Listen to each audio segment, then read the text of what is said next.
Pegadinhas de biologia que o Enem sempre usa. Como assim, professor? Pegadinhas? Pois é, o Enem pode não fazer casquinha de banana como a gente está acostumado na nossa escola. O professor botar um negócio ali que pode completamente desviar a sua resposta e marcar a alternativa incorreta, porque é uma famosa casca de banana que você escorrega e nem vê.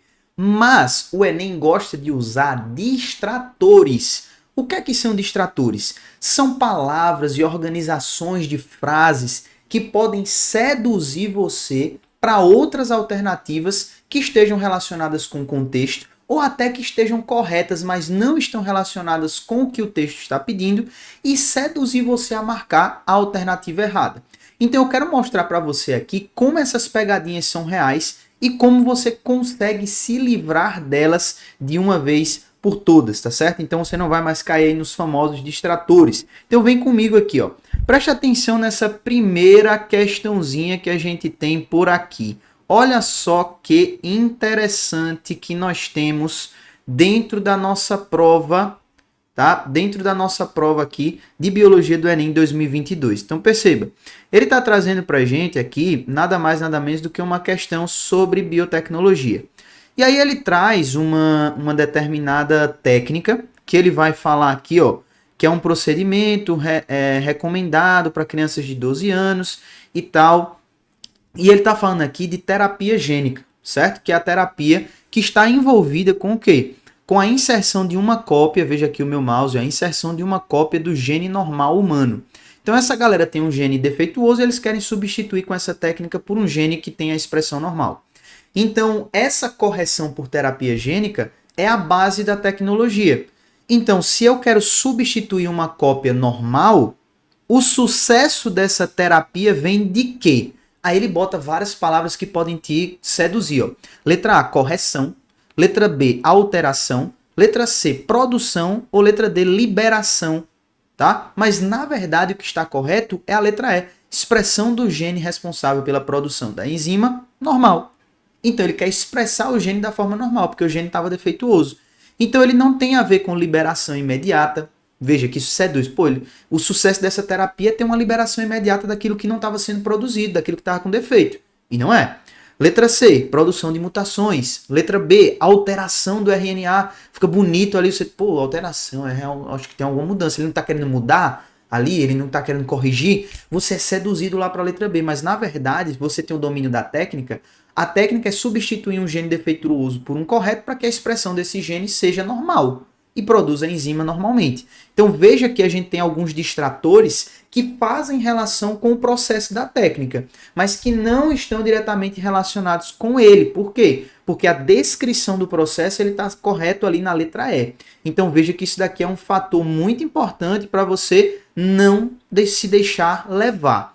Então, muita atenção para aquela questãozinha que vai trazer um poder aí de sedução maior, tá? Para sua visão. E aí, o que é que a gente precisa lembrar? Que é o famoso processo que acaba acontecendo. O aluno exclui várias alternativas, fica em dúvida entre duas e marca errada. Só que com você, isso não vai acontecer, tá? E para que isso realmente não aconteça, você tem acesso a esse tipo de conteúdo, pode clicar aqui embaixo que eu quero te dar 15 dias gratuito da nossa plataforma aqui. Então, não precisa fazer nada, é só preencher e resgatar os seus 15 dias de acesso e você vai ter acesso a conteúdo como esse para não cair mais em distratores como esse. Vamos aqui para outra questão para eu te mostrar como isso é real. Olha só, ele vai falar aqui, ó, sobre uma planta específica e ela vai ser colocada em um ambiente experimental que é um ambiente hipotônico aqui, ó, um ambiente que está menos concentrado. Então, quando tem um ambiente menos concentrado, o que é que acontece? A água que está no ambiente entra na célula, porque ela está mais concentrada que o ambiente. Então a água entra para lá por osmose para tentar equilibrar as concentrações. Esse é o processo. Então ele vai falar o seguinte, ó, durante a observação desse processo, foi possível identificar o quê? Aí ele traz várias alternativas com palavras no início que podem te seduzir a olhar para a consequência desse processo de uma forma diferente. Ó. Letra A, ocorreu um acúmulo. Letra B, ocorreu um rompimento. Letra C, ocorreu um aumento de uma estrutura. Letra D, quebrou a parede celular. Letra E, murchou a célula. Veja só, todos são processos que estão diretamente relacionados com o que está sendo descrito. Mas quando a água entra numa célula vegetal, o que é que está acontecendo? Provavelmente ela vai estar acumulando algo, então a letra A ainda faz sentido. Letra C, ela pode ter o aumento de alguma estrutura, porque está enchendo d'água, né? Rompimento ela não vai ter, porque ela tem a parede celular para segurar. Então a parede celular não quebra, então eu já tiro a letra B e a letra D. E murchar ela não vai, porque a água está entrando. Então eu já tirei B, D e E. Fiquei entre A e C. Veja como os distratores são, tá? Então ele está aqui, ó, entre A e C. Aí ele vai e marca letra A, porque diz acúmulo do solvente com fragmentação da organela. Acumula água, professor. A água entra, fragmenta a organela, pronto, acabou-se. Só que a resposta, bebezão, é letra C. O aumento do vacúolo com a diluição do pigmento que existe no interior dele. Por quê? A célula vegetal, ela tem uma organela especializada em fazer esse controle da entrada de água, saída de água, entrada de íons, saída de íons. Então ela faz esse controle, ela armazena essa água para não deixar a célula sofrer com esses processos como descrito na letra A. Então veja como a alternativa ela te seduz. Não é uma pegadinha, uma casquinha de banana, mas é um distrator forte. Ele puxa a tua atenção, ele seduz a tua atenção para lá. Então muita atenção com esses distratores. Olha o que a questão está te dizendo, cruza com as suas referências de conhecimento e não se deixe levar por esses distratores que são muito gritantes aos nossos olhos, tá? Não se confunde. Então veja que é real isso daí que cai no Enem. O Enem prega peças na gente, sim, a gente precisa estar ligado para não cair nelas. Olha só essa outra questão aqui que eu até já resolvi lá no meu Instagram. Então se você quiser me seguir lá no Instagram, você pode ver a resolução dessa questão. Ele está falando sobre um experimento específico que tem a liberação de uma medicação sobre um grupamento de sapos. E aí ele diz que quando essa medicação atinge os sapos machos, um determinado hormônio que é muito alto nos machos normais, que não foram afetados pelo medicamento, e as fêmeas que não foram afetadas por esse medicamento também, esses machos afetados pelo medicamento apresentam uma concentração desses hormônios menor do que as fêmeas que nem deveriam ter uma concentração alta desses medicamentos. Então veja, ele está mostrando aí que um macho sem o contato com essa substância e uma fêmea sem o contato dessa substância vão ter numerações hormonais mais altas do que o macho que teve contato. Então, quando a gente chega aqui, ó, hormônios que tem nos machos que podem estar muito altos são o quê? Testosterona. Então você já vai lá direto na letra C, que de fato é a resposta da questão. Só que você vê que no gráfico ele bota o quê? Fêmeas controle. Aí você diz, espera aí, professor. Então, não, tem que ser um hormônio que tenha nos dois. Tem que ser um hormônio que tenha nos dois, porque mulheres não têm testosterona, né? Você já começa a se confundir. E lembra que os hormônios sexuais estão presentes nos dois. Tanto machos quanto fêmeas têm testosterona, quanto machos e fêmeas têm estrogênio, tá? Por quê? Porque são hormônios sexuais produzidos ali pelas nossas gônadas. Só que a concentração deles é diferente. A testosterona é muito mais alta nos machos e baixíssima nas fêmeas, e o estrogênio é muito mais alto nas fêmeas e baixíssimo nos machos. Então, quando eu vejo um hormônio que está muito presente nos machos não afetados, só poderia ser de fato a testosterona. Mas veja que ele te seduz para uma outra alternativa porque ele coloca as fêmeas na jogada. Se ele compara macho com macho lá, ficava fácil demais, era bem tranquilo. Mas ele bota a fêmea no lugar aí. Então aí você fala, meu Deus, as fêmeas também não. Então peraí. E aí você começa a se confundir. Então não deixe cair nesse tipo de distrator. Seja fiel aos seus conhecimentos e leve boas referências para a prova. O que ajuda muito a não cair em distratores é ter um repertório bem construído de questões feitas e simulados feitos também. Isso vai te ajudar muito.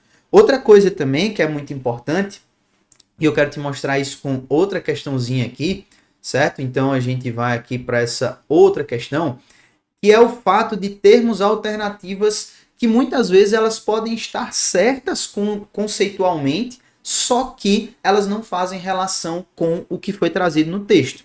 Então olha só, o que está sendo trazido nesse texto é que a extinção das espécies é uma ameaça que afeta diversas regiões do país. E ele vai falar que alguns dos principais problemas para essas extinções são as espécies exóticas, que chegam no ambiente e dominam esse ambiente pra caramba. Dominam muito esse ambiente e aí acabam, né, ali tirando o espaço que seria de outras espécies nativas, né? Então eles começam a competir com elas e elas perdem essa competição para as espécies exóticas, invasoras. E aí começa a diminuir a biodiversidade do lugar. E ele vai perguntar o seguinte, ó, casos como dessa árvore podem provocar a redução da biodiversidade, pois Então, olha só, ele quer a causa da redução da biodiversidade. Por que a biodiversidade diminui? Por que isso? Então, veja, lá na letra L vai dizer por que diminuem a relação de competição entre os polinizadores e facilitam a ação de dispersores de sementes.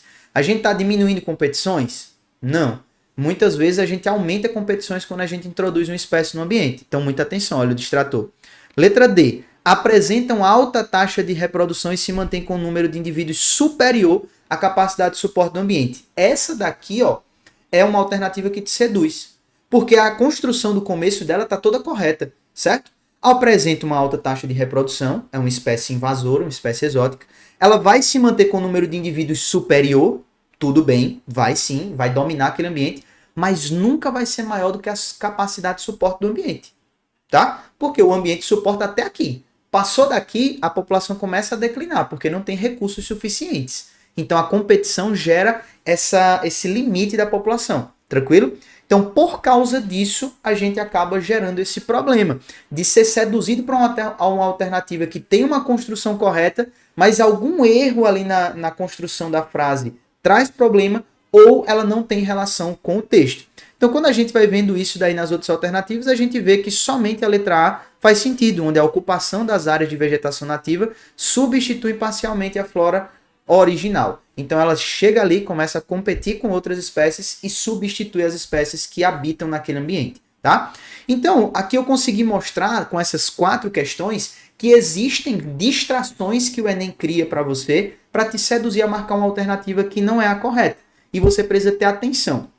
Primeiro, ser fiel ao contexto e ao comando da questão, para não marcar uma alternativa que possa ter uma construção correta, mas não tem relação, ou uma alternativa que até tem um começo correto, mas o final não diz respeito à realidade do que acontece, do que foi descrito, tá? Então, muita atenção a isso. Segundo ponto, não se deixe levar por alguma coisa a mais que a questão acrescente, como as fêmeas lá naquela questão, tá? Então, não se deixe ludibriar, digamos assim, por uma coisa que você tem certeza, e aí você, não, mas as fêmeas estão aqui, então acho que tem que ser outro hormônio e tal. Então, não deixe isso acontecer. E foco nas palavras-chave que estão relacionadas a processos, para que você não seja seduzido por outras palavras bonitas, mas que não tem a ver com os processos que estão sendo descritos, tá? Então, distratores na prova do Enem não são mais uma surpresa para você, porque eu tô colocando aqui, eu tô hackeando o Enem para você, beleza? Peguei as questões e te mostrei aí como é que o Enem pensa para te deixar junto da alternativa errada, mas agora você já tá ligado nisso, não vai mais cair nessa, beleza? Então a gente vai junto até o nosso 15 de 15 em biologia. Para isso, continua aqui comigo que eu vou com você até o final. Valeu!